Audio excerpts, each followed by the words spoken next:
good afternoon, and welcome to today's CME activity. There is no commercial support. The speakers and planners have disclosed no relevant financial relationships with any commercial interests. You will receive a SurveyMonkey link after today's activity, and if you're viewing online, we'll list the survey evaluation link in the chat section. And if you're watching after the fact, you will find the evaluation link in the description section of the video. It is my pleasure to introduce Dr. Alexander Santos.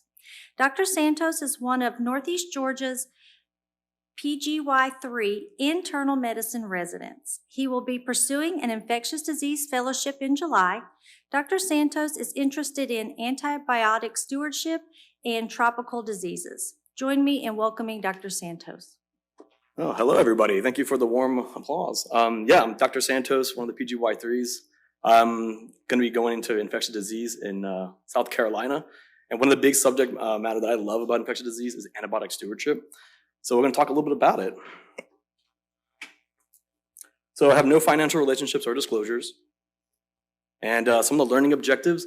So understanding how antibiotic stewardship is beneficial to the healthcare system, understanding the goals of antibiotic stewardship and recognizing the issues of antimicrobial resistance, basically how antimicrobial stewardship kind of goes against antimicrobial resistance, applying antimicrobial stewardship in the clinical practice, and understanding updated protocols. So we'll talk a little bit about inpatient and outpatient protocols and kind of the more updated stuff that we've been probably not applying to our practice. That C. diff patient that's been on Levaquin for 2 weeks, it's free real estate. It's free real estate. Okay, so definition of antibiotic stewardship. It's implemented systemic measurements, interventions, procedures for the optimization of antimicrobial agents. It could include a said agent, a dosing route, or duration. So basically meaning it could determine what antibiotic you should be using. It could be determining on the dose. Should you be using like the low dose Zosyn or a higher dose Zosyn, like the 4.5 grams Q6 hours? The route, should it be an IV? Should it be PO? Can we switch the PO? The duration, are we really needing 21 days of antibiotics, or could we go with maybe 10 or 5 days? And the goal of antibiotic stewardship is to improve susceptibility rates and optimize resource utilization. Basically, lowering the fact of resistancy that's being brought up into the community, but also maybe lowering the price of said medicine and just lowering the risks of using antibiotics. So where this all kind of come from is the Joint Commission. It was actually created in 1951. It's in the United States. It's a not-for-profit based organization, and it provides the accreditation of the U.S. healthcare organizations and medical programs. So antibiotic stewardship pretty much was born from the Joint Commission, and it was requiring that all hospitals and nursing facilities to have some form of antimicrobial stewardship program. So any program located in the United States has to be accredited via the Joint Commission and also has to have some form of antimicrobial stewardship program that is in a goal to use a smart use form of antimicrobials. Basically using data, using known facts from said system, and trying to curb our use of antimicrobials, again, using kind of this smart use. The idea was to lower the substantial overuse of antibiotics and to decrease the resistancy that we're beginning to see more and more throughout the decades. So it created regulations and goals, kind of like what I was noting, but a lot of it was decreasing multi-drug resistant organisms, catheter-related blood infections, and surgical site infections, which is another body that kind of came out of this was the SIS, or the Surgical Infectious Society. Additionally provides measurements of outcomes like antibiotic use from healthcare facilities, and also compares different healthcare facility of similar size and patient populations, meaning that the antibiotics that you use in order is all going to be cataloged. And the hospital that we have is going to be compared against to all other hospitals with similar populations, but also similar patient population, but also rural setting or a suburban setting, which is more of a suburban/rural setting. You're going to be compared against to other hospital systems. So that's part of the Joint Commission. Why does this matter? Why do any of this? So antimicrobials come with, of course, adverse effects. They are expensive, so they are not cheap. They have drug toxicity, so like they can affect the kidneys. They can cause hearing loss, like when using aminoglycosides. They have adverse events, microbial resistance, which is one of the big topics. Selective pressures, like pathogenic organisms like C. diff, we tend to see in populations of people who've gotten long-term antibiotics, and we'll talk about that.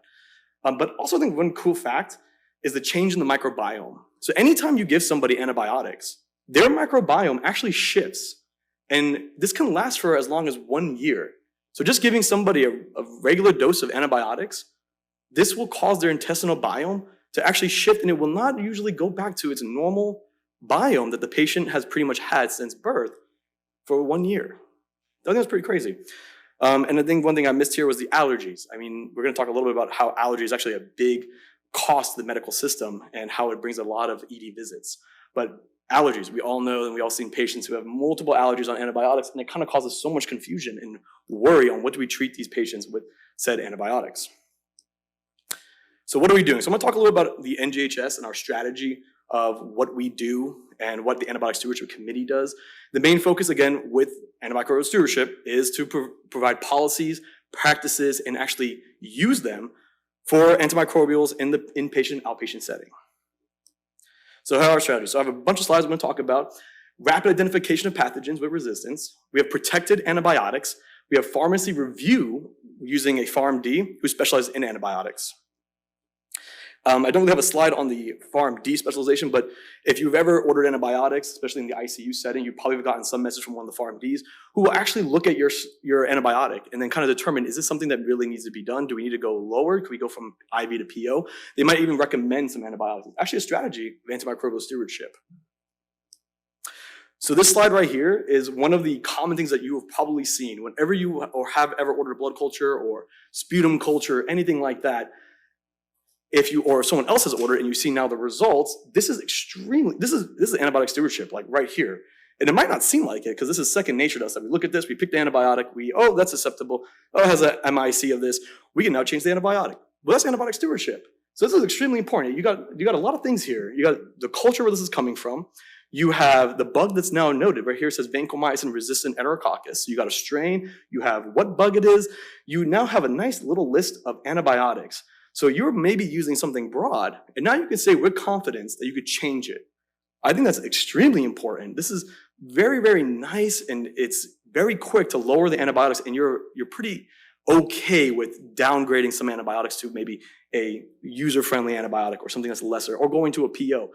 I think one thing that's also very interesting here, and what I said in the last slide about kind of these protected antibiotics, that, of course, is not all the list of antibiotics. So if you ever do need to get something like, let's just say like a fluoroquinolone or something like that, it's not on that list, you do have to go and speak with the micro lab.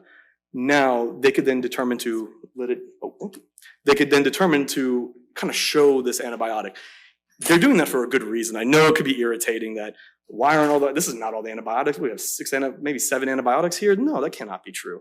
Well, they're protected. And the reason why is those are widely used antibiotics. And the idea is that if we kind of lessen the image of said antibiotic, what we show here in susceptibility testing, you're going to use it a little bit less. And it's to protect the antibiotic so that we do not so the bugs do not gain resistance from it. So I think it's a very important, so that's another way of actually antibiotic stewardship. So this whole thing here is a beautiful step towards antibiotic stewardship. And one other thing, a little nice thing right here, a tidbit on the bottom is talking about notes and things like that. That would actually tell you maybe you need to call ID, give you some recommendations. So again, a good picture of antimicrobial stewardship, and we might not even realize it, that we're a part of it. The next thing I want to talk about is the antibiogram. So an antibiogram is a cumulative proportion of pathogenic organisms and their susceptibility. Usually it's regional. It has a time period and everything. Now, one thing I know has a PGY1 and maybe PGY2. I had no clue what this was. People would note this. I had no clue. And I'm pretty sure most of the residents, they nod their head saying they know this, but they don't know, because I don't even know where you can find it. It took a while to actually figure out where this is located. And it's actually right here. So I have the location, the NGHS link homepage, the department, then you go to pharmacy, and you'll actually find it. So I kind of highlighted right there. But it's something where people would tell me, and I don't even know where to find it. But this is extremely important. I'm going to tell you why. So this is the up-to-date one from January of 2023 to December 2020 to December 2023. And this is the antibiogram of pretty much all isolates that were found in the Gainesville campus. This is like extremely important. And it's honestly, again, you might not think about it, but this is an antimicrobial stewardship procedure that's being represented to you. And again, we all kind of look at antibiotic stewardship like, it's boring, whatever, but it's pretty dang important. And what this basically provides is a list of, on the left side, gram-negative, and in the bottom you have gram-positive bacteria the very common pathogenic ones, how many isolates were grabbed from the Gainesville campus? That's very specific. And what are they likely to be susceptible? What are they likely to be not susceptible? And which one's gaining resistance? So the ones in the little red boxes will note that it's gaining resistance, and it'll give you a percentage of what is susceptible. So you can kind of put your antibiotic and be a little more confident if you're thinking of an organism that's going to be in like a E. coli or Klebsiella, since it's either a common bug or maybe they had the bug before. And you can use the data of the region to determine that this is likely to be susceptible. So really good information here that I don't think we actually really use that much. I think it should be used a lot more in our system. And just kind of like grab the next one. So this is the Gainesville and the Brazelton critical care. So major change in antimicrobial susceptibilities, but just in the same, pretty much the same unit, or I'll say hospital, but in a different unit, you will see that there's big changes in susceptibilities. Specifically in the ICU setting, there's gonna be higher moments of resistance or gaining of resistance. So pretty important. So at the NGHS, we have actually an ongoing project. This is not completed yet. It's not official yet, but it's an ongoing idea to kind of add additional antibiotic stewardship procedures to ordering antibiotics. And it's an ongoing project, so it's known as it's an NGHS antibiotic duration guideline. And the idea is that when you just put an order for an antibiotic for whatever it might be, and you'll have a hyperlink, and then this will pretty much pop up. So it'll kind of give you this nice rough draft of what antibiotics you should use for said either complication, like an infectious process on the left side, and on the right side, you have the recommended durations and maybe which antibiotic you should be using. I mean, that's like amazing, because you don't have to go to UpToDate and read like 9 paragraphs that you have to find where the duration of antibiotic is, or if you use Dynamed or any of those, you can use one of these, which would be very, very simplistic, because I know as physicians, we're reading 10, 15, 20 patients' notes, or maybe reading, each patient has 20 notes. I mean, you cannot read almost 400 notes and then try to read an up-to-date article on what antibiotic I should be using and how long it should be going for, when we can have a very quick, simplistic route of what do we think the infection process is? So is it a asymptomatic bacteriuria, uncomplicated cystitis in women, catheter-associated UTIs, any of these? And then you would have an immediate dose of what you should be giving, the duration. And again, this is an ongoing project, so I think it's just very nicely placed, and it will save a lot of time. And here's kind of like when you click on one of the links to it, it gives you not just empiric treatment and duration, it will give you some comments like what's contraindicated in this patient. So if you're going to use like nitrofurantoin, just be aware that it's going to be contraindicated in patients that are 38 to 42 weeks for a asymptomatic bacteriuria. So I think it's a really nice procedure that is kind of planned for the next maybe few months to years for NGHS. Okay, so we talked about our system in general, our hospital system, but we have to understand that there's an outpatient antibiotic stewardship, and the CDC is kind of one of the big holders of this. So just to kind of put into perspective here, about 3 million infections are new infections that are some form of antimicrobial resistant bug, such as bacteria or a fungi, and it's causing about 36,000 extra deaths. That's not including C. diff. So we have a C. diff also on the right side. It's about 223,000, almost 224,000 new cases of C. diff, with about almost 13,000 deaths from said C. diff. So this is all information coming from the CDC. They actually do a kind of like a symposium for antibiotic stewardship, and they also have a nice website you can go to. But we'll just talk a little bit about the information they found in the last, from 2010 to 2018 was their last big study.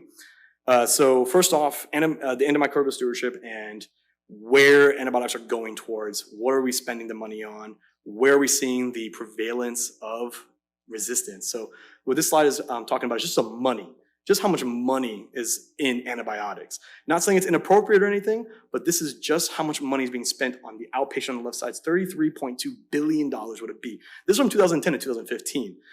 Hospitals have about $16.4 billion that goes towards antibiotics. And then long-term care facilities, about $6.5 billion. And just to note, about 85 to 95% of human antibiotic use by volume occurs in the outpatient setting. We're going to talk a little bit about that. But just to note, this is a lot of money going towards just antibiotics. So there's a lot of room we could probably shave off on that expense on the taxpayer just because of this. So what is the problem with giving all the world's antibiotics? Remember I talked about the ED visits and some of the side effects. 1 in 5 ED visits occur due to some drug event when using an antibiotic. So you're trying to solve a problem with something and you're now creating a new problem. So these patients are coming in usually to the ED. They're usually having some symptoms like nausea, vomiting, or diarrhea, so gastrointestinal symptoms from said using an antibiotic. It could be something else like rash or some allergy. So just about 20% of your ED visits has to do with something about an antibiotic being used. So adverse events for antibiotic use in children of less than 18 years old are the most common reason for ED visits. So if you're less than 18 years old, the most common reason why you're going to the ED is from some form of antibiotic use. And just a note, if you use antibiotics, you're about 7 to 10 times more likely to get a C. diff infection after taking an antibiotic. On the right is the kind of the amount of antibiotics. We kind of see where antibiotics are being prescribed the most. And of course, the Southeast is kind of one of the areas lagging behind, with the West Coast being some of the lowest prescribed antibiotics. And so yeah, we have a lot of work to do. So from the CDC, they kind of gauged on how much antibiotics were being prescribed and the difference between, this is 2011 to 2018, and there's been a modest decline. So the news is out and people are actually doing something about it. We're seeing mostly in children, pediatrics. So children from age 0 to 19, there's a 22% decline in prescriptions. Adults 20 to 65 have seen about a 5% decrease.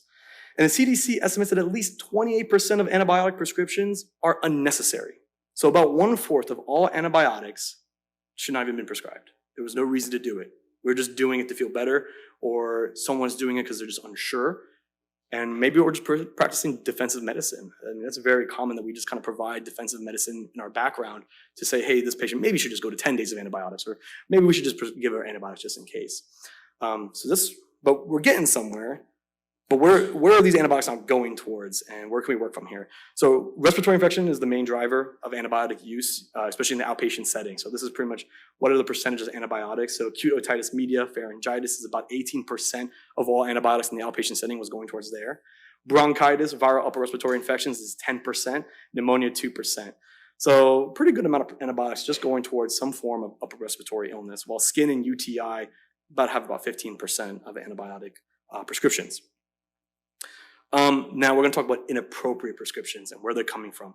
So we kind of talked about half the inappropriate prescriptions are actually coming from the urgent care setting. So if you look at the graph on the right, it determines on what's the percentage of prescriptions that are unnecessary, inappropriate, should not have been done. Urgent care setting is setting the standard. It's at 46%. So nearly half of all of them are coming from there. And you probably have seen patients, you definitely have gotten, at least a patient who's been to 2 urgent cares, who've gotten multiple antibiotics, of course, tests on pearls just in case, and they have gotten all that, and it meant squat. Emergency department is about 1/4 of the antibiotics are inappropriate, unnecessary. And the office, which is usually the doctor's office, is about 17%. Now, is it you? Is it you that's causing all the issues? Probably not. The problem is that there's a high volume prescriber. There's one person usually in the office out of 10. If your office has 10 people, there's one person who's prescribing most of the antibiotics. As a resident, you probably have walked around a few and you've known some attendings who will prescribe a lot more antibiotics than normal. They might be a high volume prescriber. That means that they're prescribing almost 41%, almost half of the prescriptions that are prescribed in that system. Not saying it's unnecessary, but 41% of the prescriptions being sent out of that office is by one person. So 41% of all the prescriptions are coming from that one person. So basically we need to teach this one person, right? You're doing the good job. There's probably someone that's not doing it. So if you go to the CDC website, you get to learn about the core elements of outpatient antibiotic stewardship. It's a lot of slides. I kind of put it down into just a few good little tidbits here. So basically, if you're going to prescribe any antibiotic, demonstrate accountability when prescribing it. Basically meaning just note that what you're prescribing is not possibly, it could be dangerous, that it's not going to be 100% beneficial. And you probably have seen patients where they just want an antibiotic, but if you try to get them on a statin, they'll probably break your neck open. They don't want the statin, but they'll take the antibiotic and no problems. But you need to demonstrate accountability. You need to understand that these antibiotics do have some negatives, that they can cause adverse events. So just understanding that. Implement a practice or policy. That's the whole idea of antibiotic stewardship. Practice something that you preach. Track and report. Whatever you prescribe usually is going to be tracked and reported. And one of the big things here is educate your fellow clinicians and patients. So on the slide on your right, it says, if you actually communicate and you have some training with you and your patient and you have a good rapport with them, that you can actually reduce unnecessary antibiotic prescriptions by 1/2. Just entering the room and then just going, yeah, here's some antibiotics, no problem. that's part of the problem. If you actually talk to the patient, and you can usually, if you are sure that they do not need any antibiotics, you can usually talk to them and they will break down and say, I don't actually need the antibiotic. This is likely a cold. I don't really need to take this antibiotic. That will actually reduce 1/2 of antibiotics if you just communicate. This is the website. Again, very friendly website. You can always go on to it whenever you feel like it. Gives you some nice charts and everything. It's where a lot of the information came from. Okay, so appropriate use. So this is from the American College of Physicians, and it just talks about the new studies that came out from 2021 about antimicrobial products and common infections. They're pretty much BPAs. They have a bunch of kind of trials and everything that kind of told us. I just kind of put this in quick tidbits. So basically, limit antibiotics to 5 days in patients with acute COPD exacerbation and uncomplicated bronchitis. We pretty much kind of know that. They do have signs of a bacterial infection, of course, which is increased sputum by volume or purulence or increased dyspnea. So they can get about 5 days of antibiotics, and that's all that's necessary. You could treat community-acquired pneumonia for a minimum of 5 days and only extend depending on clinical stability, vital signs, and patient's ability to eat. That's pretty interesting. It's actually becoming like a new vital, is the patient's ability to eat. And when we talk about one of the studies in the inpatient setting, that's actually pretty important. So we'll get back to that. A single dose of fosfomycin, or 3 doses of Bactrim, or 5 doses of nitrofurantoin for uncomplicated cystitis in women. And non-purulent cellulitis should be treated with a 5 to 6 day course of antibiotics that is active against streptococci. So there's a bunch of them. I just want to put just a few tidbits that are very interesting and things that we come across, and how to kind of lower your antibiotics that are probably unnecessary if you're going with prolonged durations. Okay, let's talk about the inpatient setting. So again, there's the principles for outpatient, which we kind of just talked about. There's also the principles for inpatient and how to optimize antibiotic use. So the only good bug is a dead bug, I get that. But the initiation of empiric therapy is to determine if really they're even necessary. They might not even be necessary at this time. So basically determining, does the patient actually have an illness that requires antibiotics? Choosing optimal therapy, take considerations of severity of illness. Okay, if they're going to the ICU, maybe they should have broader antibiotics. Do they have high amounts of resistance in the past? Then you probably need to go broader, meropenem, or the carbapenems, etc. But if they're going into the floors, or maybe even observation, maybe even just starting with PO medications, not using IV therapy, it might be more optimal. Drug resistance, does the patient have a lot of drug resistance in the past? Then of course, you're gonna have to change your optimal therapy. And determining dosing and the route. So one last little principle I want to put on just this page alone is tailoring the therapy. This is actually one of the most important pillars in the inpatient setting, is tailoring the therapy. So every time you're using an antibiotic, it's recommended to at least have a timeout, almost like a surgery timeout. The same thing. Every 48 to 72 hours, you should have a timeout and determine, is the antibiotic you're using correct? Is the antibiotic you're using actually doing anything? Can we actually remove off of it? Could we go from an IV to a PO formula? Do we need to be so broad? So that's the recommendation. And of course, this is all by information that's provided. If you are getting new information, you should change your antibiotic to what is recommended. So we talked about transition to PO from IV. Pharmacokinetic monitoring, of course, with vancomycin concentration, but the other one is like aminoglycosides. If your antibiotic is not at appropriate concentration, it's not going to be doing anything. Oh, and are you doing your part? Okay. So where my study is going to be, I'm going to be talking about is intra-abdominal infections. It's estimated to be about 3.5 million cases per year. It's the second leading cause of death in the healthcare facility. And it is caused by a long list of issues: peritonitis, cholangitis. So a long list. Pretty much, it's a very common and numerous issue in our healthcare system.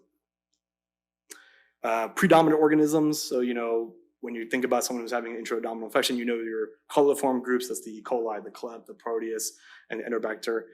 Also, we always recommend treating for strep and enterococci and anaerobic organisms. Just be aware that perforations can cause some changes in the species because it could cause an enter from one part of the body that's usually closed off to another, which means that sometimes you might need to accommodate aerobic and anaerobic gram-positive bacteria to your list. So what do we do? What do we do when someone has an intra-abdominal infection? I mean, look at the guy on the right. It's really bad. What do? We have to get source control. That's first off. We're going to do usually drainage, removal of infected material, and debridement. That's the first thing we're going to be going towards. We're going to also start empiric therapy depending on risk stratification. You need to determine if this is a low or high risk infection. And there's a reason why I'm going to be bringing all this up, but just kind of follow with me here. So intra-abdominal infections, how to determine from high risk and a low risk. High risk infections. Are they older, more than 70 years old? Do they have a lot of comorbidities? So renal disease, presence of malignancy, chronic malnutrition. Are they immunocompromised? Diabetes? Are they using a lot of steroids? HIV? Is it high severity? Are they really septic? Are they requiring a lot of vasopressors? Are they going straight to the ICU? Were they found on the floor at their house and then finally brought in after more than 24 hours? Is it have a lot of involvement? Was it very difficult with the cleanup with the at the surgery? And did they not get a good enough surgery? Was it maybe aborted or anything like that? Did the drain not actually grab all the fluid, and their post-imaging is showing additional infection? That's a high-risk infection. We can also add resistance. Does the person come from is it a hospital-acquired infection? Are they back and forth in a hospital setting? Do they have known resistance? If they are, this is considered a high-risk infection. So if it's a high risk, you now determine this is a high risk. What do? We must cover for Pseudomonas and Enterobacteriaceae that are resistant to non-pseudomonal cephalosporins. One thing that the SIS, which is the Surgery Infectious Society, kind of recommends that there's actually no need for antifungal agents and MRSA coverage in intra-abdominal infections. So that's pretty nice right there. You have to really think about it. But the agents right there on the right, so the meropenums that we're pretty much well aware of, Zosyn or piperacillin tazobactam, high dose, 4.5 every 6 hours. Or we can go with a combination like cefepime or ceftazidime, which does have pseudomonal coverage, with flagyl or metronidazole for the anaerobics. Okay, so that's high risk. Low risk. Low risk meaning basically they have none of the things that were just shown in that guide, that they are not likely to have resistance. They're not likely to have treatment failure. Coverage usually streptococci, non-resistant, Enterobacteriaceae, and anaerobics is sufficient. So again, Zosyn, single agent, lower dose 3.375 every 6 hours. Or you can do a combination if they can't get Zosyn, like ceftriaxone, ceftriaxone, ciprofloxacin, ceftriaxone, or levo, and flagyl attached to it for the anaerobic coverage. So what is the duration of therapy? And this is where the study is coming. So what do? What's the duration? About 3 to 5 days. 3 to 5 days is not bad. So this is intra-abdominal infection that has gotten good control via surgery. So they have removed all the tissue, infected tissue with debridement, or they have a drain in and it's properly draining, and they're having good recovery. You only need about 3 to 5 days of therapy. So my whole trial that I want to talk about is the Stop It trial. Basically, this was done in 2008 to 2013 in August. It had about 518 patients, and it was setting kind of the new standard of how much antibiotics does a patient with an intra-abdominal infection really should have. So they made 2 groups with these 518 patients. So 2 groups. One group was the experimental, and one group was a control. So basically, one was having 4 days of therapy, and that's it. There was nothing else. The other group had antibiotics until 2 days after resolution of SIRS, whether that be temperature, 100.4 Fahrenheit or 38 Celsius, normalization of WBCs. They can consume a normal diet, very important, and vitals are stabilized. So that means that if they had that, they still got 2 more days of antibiotics. And the antibiotics were chosen by the SIS-IESA guidelines for all patients, so there wasn't any discrepancy where one patient got way more antibiotics just because if someone chose it. And on the right, you can kind of see the split between the 2 patient groups. So we can see the age is about 52 years old. You can go down to the race, ethnicity, and then the one thing I think is really important here, but the characteristics of infection, denoting the Apache score, which we'll talk about in the next slide. After that, just if you keep going below that, it's the source of control. So very equal with the drainage, resection, surgical drainage only, or if it's a simple closure. But basically, in this study, everyone had good outcomes after surgery. The Apache score, and why this is important. This is a calculated score to be used for newly admitted patients and determines the 30-day mortality risk.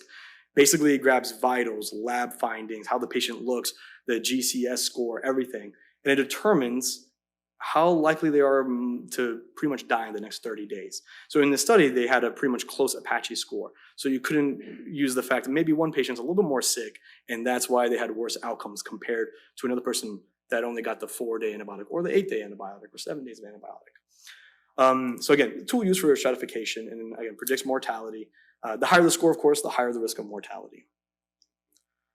So the results at the end of this study was that 99.8% of the patients that came back, so about 518 patients, at the 30-day follow-up, there was no noted difference in the control group compared to the experimental group. So experimental group getting only 4 days of antibiotics, with control group getting multiple days of antibiotics, which averaged about almost 8 days. So basically, we're comparing two groups that got 4 days of antibiotics and one that pretty much got about average on 8 days of antibiotics. There was no noted difference. So what is considered an event? Recurrent infection, a death, recurrent SIRS, so maybe a fever, or their white blood cell count started coming back up, or they were requiring a new form of surgery. There was no difference between 4 days of antibiotics to 8 days compared to 8 days of therapy. Originally, when we had intradermal infections, and kind of before this, it was accepted to be about 7 to 10 days of antibiotics was good enough for the patient. And again, with an intradermal infection, the reason why I was showing those images is that they look very gnarly. They're usually in the ICU. They're coming out of surgery. They have multiple physicians looking in on them, and multiple medical personnel.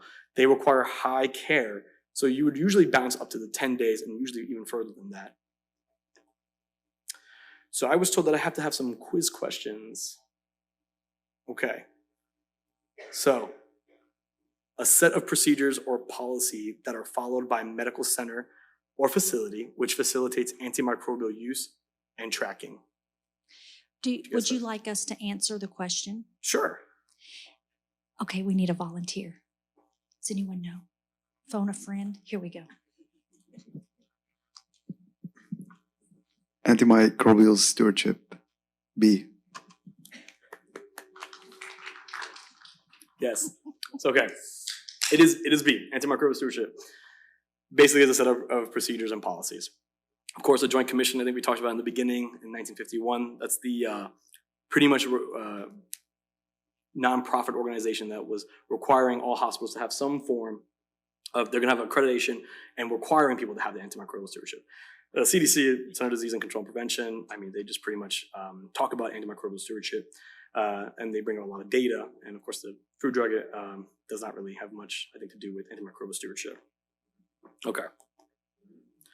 All right, majority of inappropriate antibiotic prescriptions are ordered in the urgent care setting. True or false? What do we think? True? True? We're going true. Yes, true. So we talked about it. Pretty much nearly almost like 41% was those prescriptions that were coming from the urgent care setting that were inappropriate. And again, we could also talk about the high volume prescriber. That was about 41% of prescriptions coming out of one facility was done by 1% out of 10 in the same facility. So yes, true. So a patient you are seeing currently is suffering from an intradermal infection caused by an uncomplicated abscess that was successfully drained without issue. The patient was given 1 day of antibiotics on arrival just prior to the surgery. What should you do next? A, order broad-based antibiotics for a very long time. Call ID for B, for consultation. C, assess if this is a high risk or low risk intradermal infection. D, A, and B.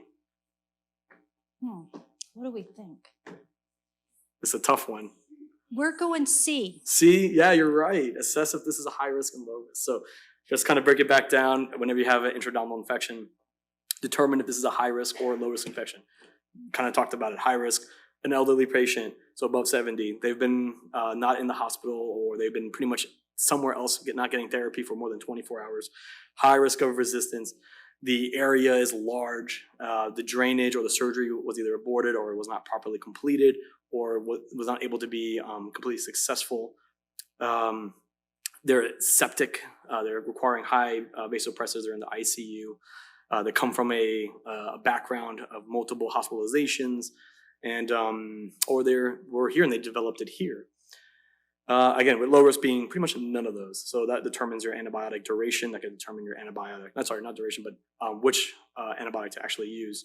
And then of course, with duration, we can kind of feel pretty safe that you only actually really need about 3 to 5 days of antibiotics, with the average being 4 days. That's my references. So first off, thank you guys for all coming. I think it's a pretty important topic, and I want to thank Dr. Menopoli for helping me with the project. And this little presentation that we made. Do you have any questions? We do have one here. Thank you, Dr. Santos. Great presentation and great use of memes.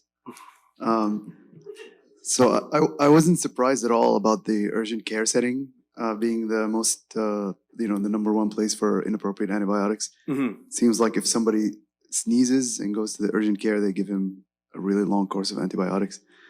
But I was wondering about that, that graph that you showed where you compare. Yeah, this one. This one right here? Yeah. How did they determine what was inappropriate, what was appropriate, and where is this data coming from? I would love to know. Yeah. So the data first comes from the CDC. This is presented at the antimicrobial kind of stewardship symposium that they provide.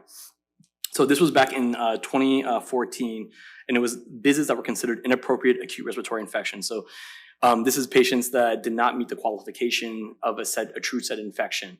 I didn't really get to read up on all the specifics that they noted. So but what I got from reading from when I read the little article that they provided, it was that if, let's just pretend a patient who does not, meet the qualifications, they're not having fevers, they're not having vital signs that are showing of true infection, they don't have symptomatology, maybe exam findings were not accurate to show a true infection, they were then still prescribed an antibiotic. So if they didn't meet those standards, then still getting an antibiotic is considered an inappropriate antibiotic given.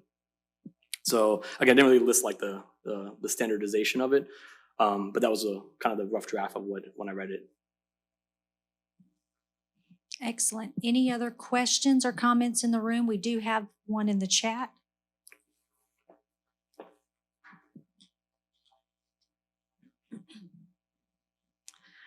So Dr. Manapali has a few comments for you. She says, thank you, Alex, for presenting about this important topic of antibiotic stewardship. While inpatient antibiotic stewardship is important in humans, 80 to 90% of antibiotics use in humans occurs in outpatient settings. Majority of antibiotic use in some communities, up to 70% of outpatient antibiotic use is inappropriate. Just want to share that NGPG has an ambulatory antibiotics group that started meeting recently, and if anyone is interested to be a part of it, please reach out to Alex Schnibben or Dr. Manapali. The next comment says, studies also are showing antibiotic use is more in telemedicine settings, so we need to focus on efforts there too. Also, 65% of overall antibiotics use is in animals, so advocating for policies to regulate antibiotic-free meat products is very important. Thank you for presenting on this important topic. And 3 more comments, hang on. We are working on a dashboard for outpatients to monitor antibiotic prescribing to individual provider level. Less than 2% of cases of acute rhinosinusitis are bacterial, but 90% of patients get antibiotics. Less than 2% of acute rhinosinusitis are bacterial, and mild cases resolve without, I think that's supposed to be antibiotics, but 90% of patients get antibiotics. What's SBX? What would that be? So, what was it? I couldn't hear you. SBX? It could be a typo. I think it might be a typo. It meant to be ABX, antibiotics. Okay. Yeah, I mean, it's a big problem. I didn't add the idea of animal products, but yeah, I know in America we do a lot of antibiotics to cattle and things like that actually has very little support to be the use of antibiotics for cattle. There's an idea that it increased their growth, but I don't have any of that information here, of course. But yeah, I mean, I think thinking broadly is pretty important. Just one thing I want to just go back on. Let's see if I can quickly find it. Was this actually? Oh no, did I end it? Oh no, I might have ended it. Excuse me. Oh, there we go. This one. So I think this is gonna be a very cool project, and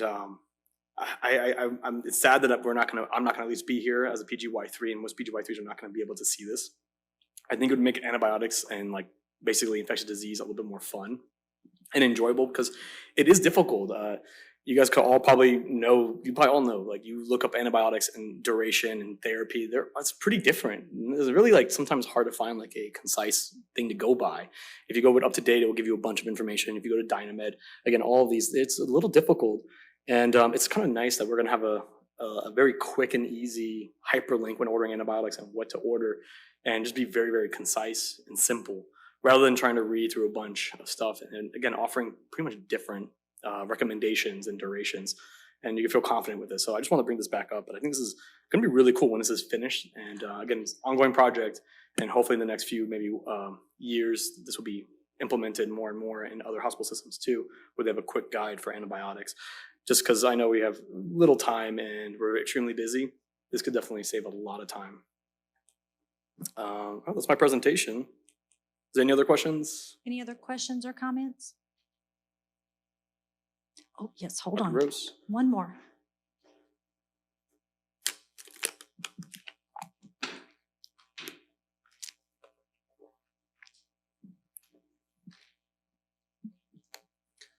I just have a comment, but well done, Alex. Excellent choice for a topic.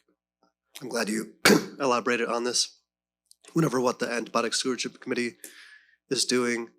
And I love the energy with which you presented your topic. You can tell this is your passion, and it's a good thing that you're going into infectious disease. Yeah, I think when I think about antimicrobial stewardship, I kind of think about just magic bullets and not using evidence and just trying to, kind of thoughtless practice. So I'm glad you're emphasizing it because, we of course evolved with microbes and they provide a lot of benefits to us, and realizing the negative effects. That's surprising to me, hearing how many ED visits are due to antibiotic side effects. Yeah. Not to mention all the resistant organisms and C. diff cases that are happening as a result of it. So yeah, very important topic. I'm glad you're bringing attention to it. Yeah, I appreciate it. Thank you so much, Dr. Gross. Yeah, I agree. Extremely important topic. I mean, it would save money. That's like, I think, one big thing that we should focus on. The idea that it will save money, it will help people's lives, and it would improve upon our practice. And I agree. I wonder if if COVID might have brought something where we were providing more defensive medicine. A lot of deaths that have been accumulating from COVID and the legality around it. I wonder if it does say that actually antibiotics have been lowering, but I wonder if we're beginning still more defensive medications, like using more antibiotics, longer duration, just out of fear because of what we've been through in COVID. I think that's might be that's one thing that's been going on. But any other questions? Yeah, Dr. Santos. So you look at the antimicrobial stewardship efforts in the hospital inpatient setting. It looks like there's some traction gained in even urgent care settings. You mentioned the telemedicine type things, or Dr. Manapali mentioned that. Yeah. What kind of work is being done to kind of wrangle the telemedicine prescribing? So I didn't technically tackle the telemedicine. So my statistics come from more of the outpatient setting. So this would be more in the clinical setting. So technically I didn't have anything on the telemed, and I'm not 100% sure, and I don't want to give you any information on what is likely provided, but I think that's going to be a pretty big burden on us, the telemed, because we lose the physicalness of looking at a patient. You have them on a 10, like maybe a 480p screen. How are you really going to really get any physical qualities of the patient? I think we're missing that. We don't have vitals. So I would say that, it sounds like it's definitely going to bring up a lot of inappropriateness in antibiotic prescriptions. But I don't really have any idea of what's being played or what's being used to kind of lower the antibiotic inappropriateness there. But I know in the inpatient, outpatient setting where you're seeing a patient physically, we do have at least those, which was mentioned. Sorry, I can't really answer your question. I don't really know though. We have Dr. Varghese over here. She might be able to. Oh, yes. Oh, no. Oh, never mind. If she doesn't know, I don't know. That's okay though. But I think that's something that needs, because right now there are a lot of encounters that are done via telemedicine. So I think it is important to tackle that. And I think at least in our organization, we do have ongoing education, like yearly education, and other education like you're doing right now regarding stewardship. So hopefully, I think that's one way that we are tackling that issue as far as addressing the providers, because a lot of the providers that are doing telemedicine are also doing inpatient care as well. So I think that's one way that we're tackling it. But I do want to comment on one of your earlier slides, Dr. Santos, that enterococcus. If you could bring that slide up. It's interesting. It's a I don't know if it was my patient. It looks like this could have been my patient a I long think it time might have ago. been. But this gentleman had a kidney abscess as a result of UTI, and was placed on in suboptimal antibiotics, including oral cephalosporins that does not cover enterococcus, and also other agents as well that does not cover enterococcus. So he had UTI, then he came, and then he got inappropriate antibiotics actually twice, and he was immune compromised.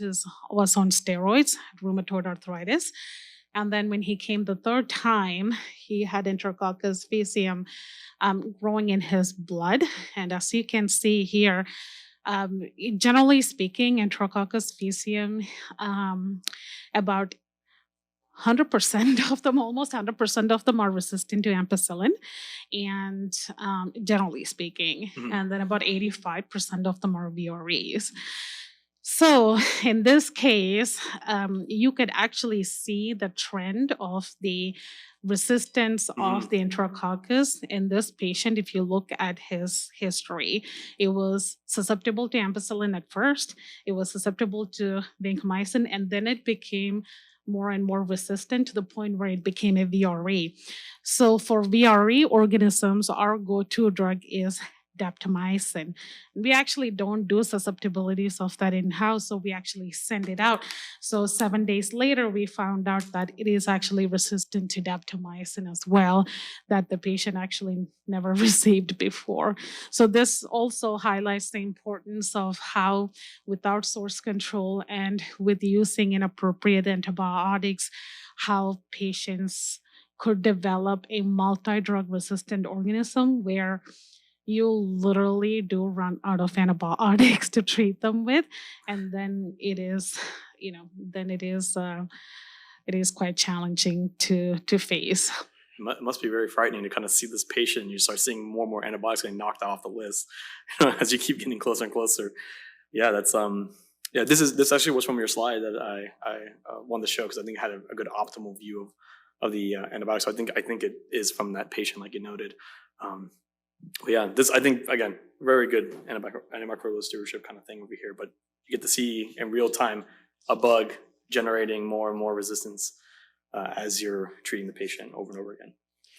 Hey, Dr. Santos, sorry to jump back in. Dr. Manapali gave me a nudge and to talk about some of the micro nudges. So I'm the supervisor of the microbiology lab. Okay. And one of the things that we do that we want to kind of to highlight here is in working with the Antimicrobial Stewardship Committee and the providers is to update some of these comments to include similar information like you have in that ongoing project. So information about, for example, if you have beta hemolytic streptococci that do not routinely get susceptibility testing, putting a note in there that kind of gives a little bit more information about that, why that's done, that is predictively susceptible to penicillin. And so adding those, we call them micro nudges from the lab perspective, when you're looking at this report, to give that additional information that kind of helps that.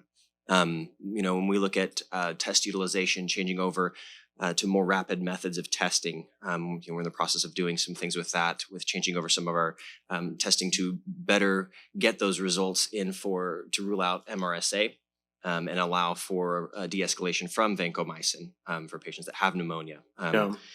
Things like that. There are a lot of efforts even that beyond the micro lab, we try and reduce for CAUTIs, for the catheter-associated UTIs, to reduce the amount of testing and cultures that are done inappropriately on those. So not only the inappropriate use of the antibiotics, but the inappropriate testing of that infection that may just be that biofilm or the Foley itself. And so reducing the need to have those antibiotics because the test in the first place was inappropriate is a lot of work that's also going into it. Oh yeah, thank you. I had a quick question since you're in the lab. I was curious, does does the pharmacist, I think it's Dr. Barry Barnes. He's Yes. one of the PharmDs, and with infectious disease, if I'm not mistaken. I have gotten a few messages from him in the past. So do you work with like him, and he like comes into the lab and like kind of makes a determination, or is it kind of which kind of way does it go? So it goes both ways, and we work with Barry and his team in the pharmacy group very closely with the Antimicrobial Stewardship Committee. We have a separate microbiology diagnostic stewardship committee where we talk about how we utilize the testing and reporting for those things. And so it's really a collaborative effort to look at both sides of things, to see clinically what the providers need, the type of things they're seeing, the resistance patterns, and how we can adjust what we're reporting, how we're reporting it to make that information available for better decisions. We review the CLSI guidelines, which is where you get your the interpretive guidelines, whether it's resistant or not. Those change on occasion. They're constantly under review, and so we look at those every single year and throughout the year to make the updates necessary to allow for the providers to have the best and most up-to-date information. So it is definitely a back and forth between Barry and myself and the ID providers. So it's actually a really good relationship we have with that. Oh, nice. Well, thank you so much for the explanation. Excellent. All right, Dr. Santos. All I right. think we did it. We did it. We're solving Good it. job. Thank you. Do your part.